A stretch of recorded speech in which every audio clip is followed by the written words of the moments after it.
Hello, এতক্ষণ কই ছিলি?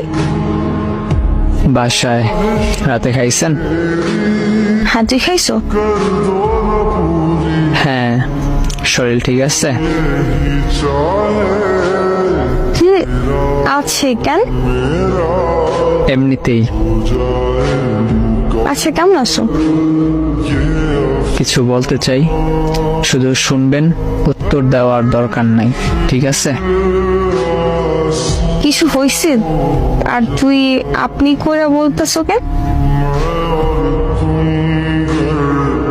আমি এই সম্পর্কটা এখানেই শেষ করতে চাইতেছি।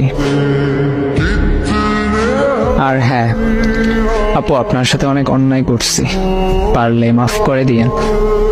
আমি জানি আপনি আমাকে মাফ করতে পারবেন না, কিন্তু কি আর করার, একটু কষ্ট হলে মাফ করে দিয়েন। মানে কি মজা করতেছো? এইসব কি বলতেছো ইবু? প্লিজ এমন করিস না, প্লিজ। এই বউ, শোন না ইবু।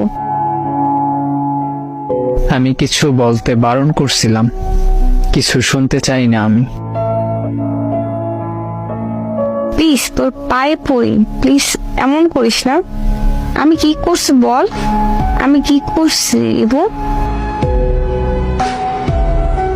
ভালো লাগে না এই ধরনের কথা। ব্রেকআপ বলছেন, মানে ব্রেকআপ।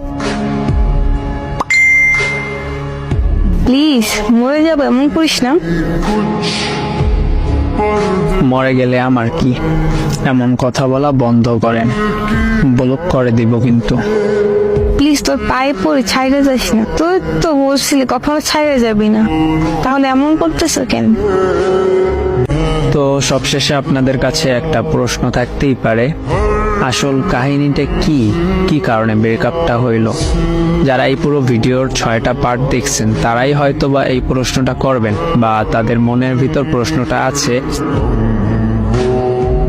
আসলে মেয়েটা ছেলেটার থেকে একটু বড় ছিল, আর ছেলেটার বন্ধুরা মেয়েটাকে দেখার পরে অনেক রকম টিস করত। ছেলেটার বন্ধুরা বলতো তোর সাথে আর মানায় না, এই ধরনের অনেক রকম টিস করত, যার কারণে ছেলেটা মেয়েটার থেকে দূরে সরে যায়। তো ভাই আর বোনেরা যারা সম্পর্কে জড়াবেন, আগে সব কিছু দেখে নেবেন, বড় ছোট, মানায় বা না মানায়, এই সব দিকগুলো দেখে তারপর সম্পর্কে জড়াবেন।